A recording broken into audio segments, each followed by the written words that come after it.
These are 10 questions that we found to be most interesting and important to know when you're about to give birth.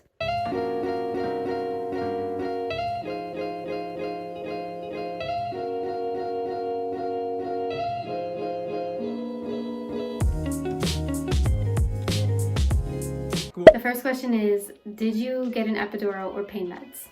So I did not get an epidural. The second I found out I was pregnant, I immediately knew I was not interested in getting an epidural.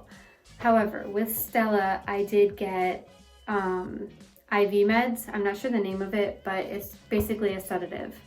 I did not get anything with Miles though. How long was your labor? So Stella, I went into the hospital around 2 o'clock and I had her around 9 o'clock at night. So that was about a 7-hour labor. Miles, I went into the hospital at 3 o'clock in the morning and I had him at 12 o'clock in the afternoon. So he was about 9 hours. I know people can go, I think like 2 days in labor though. So my labors were fairly quick and easy. So I'm thankful for that. Next question is, can you eat when you're in labor? No, or I was not allowed to. I don't think it's any different for anyone else. I was allowed to, the only things I were allowed to eat were like clear foods, so Jello, applesauce, and I was allowed to drink like clear liquids, so like water or juice.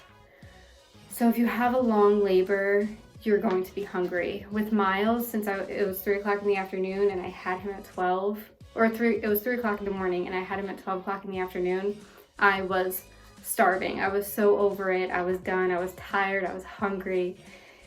I can only imagine going 24 hours like that. So 4 is, how did you know it was time? So both of my pregnancies, my water broke first. So that's how I knew it was time. I got super lucky, or at least I consider that super lucky, because I wasn't contracting, so I didn't have like that false labor, so I wasn't going to the hospital and sent home constantly, which I hear happens all the time. I was pretty easy. My water broke with Stella at 38 weeks and my water broke with Miles at 37 weeks. So I had to go to the hospital. With Stella, they had to induce me, and with Miles, I dilated and contract on my own. I know it's different for everyone, but that's what happened to me, which is actually really weird because I know it's really rare for your water to break first before you contract in any pregnancy, and it happened to me twice, so yeah. 5 is, did you have a birth plan? No.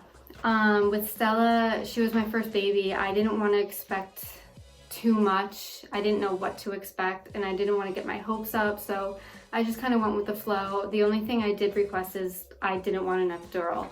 I'm terrified of that needle. I was not interested in it, so that was an absolute no for me. Miles, it was pretty much the same thing. I basically did Stella all natural except for the sedative. So I figured I would try to go as natural as possible, and I ended up being 100% natural with Miles. 6 is, were there any complications? I didn't have any complications with my pregnancy or delivering. With Stella, I did have eclampsia after birth. So I had 1 seizure 24 hours after giving birth to Stella. So because of that, when I got pregnant with Miles, I was considered a high-risk patient. So it made things a little bit more, not complicated, but I was watched. I was going to a high-risk doctor more often just to monitor my blood pressure to make sure everything was okay and that that wouldn't happen again. And it didn't, thank God. So I would say no, there was no complications with my pregnancy or with my birth. It was just the 1 episode after I had Stella. Were you originally planning on breastfeeding? Yeah, I was pretty set on breastfeeding Stella when I was pregnant, and it went so well. I did it for 22 months with her. Way too long, but she was addicted. I couldn't get her to stop. And then I got pregnant with Miles and I had to stop breastfeeding Stella. So it was pretty much known I was going to breastfeed Miles too. I'm now 6 weeks in breastfeeding with him. I don't plan on going as far as I did with Stella, like up to 22 months. I think I'm going to go 1.5 years. and then wean him, or even to try to wean him a little bit earlier. But yeah, I was definitely going to breastfeed my babies. What to pack and when for your hospital stay. So I would definitely say start packing at like 34 weeks to make sure your bags are ready at 35 weeks. The reason why I would say do it earlier is because those last couple weeks, a lot can happen, and it can happen quickly. So as for your own bag, I would say definitely pack some chapstick, shampoos, body soaps, pillows, blankets to make your stay a little bit more comfortable. You don't want to be under a hospital blanket all day. Trust me, it's not that comfortable. Some sweatpants, pajamas, whatever you're most comfortable in, a robe maybe, slippers, socks. You want to be comfortable. I mean, you just gave birth, so don't feel like you're supposed to look like your pre-pregnancy look. Like, it's going to take some time and some adjusting. So definitely just stay comfortable and don't expect to like be back to your old body. Other things to pack for the baby, definitely pack a lot of clothes, because you don't know how the weather's going to be, and you want to make sure the baby's warm and comfortable. So a couple of each, like long sleeve and short sleeve onesies, some swaddle blankets, receiving blankets, mittens, definitely mittens. I forgot to pack Miles mittens, and his nails were so long and sharp, so definitely pack mittens for the baby.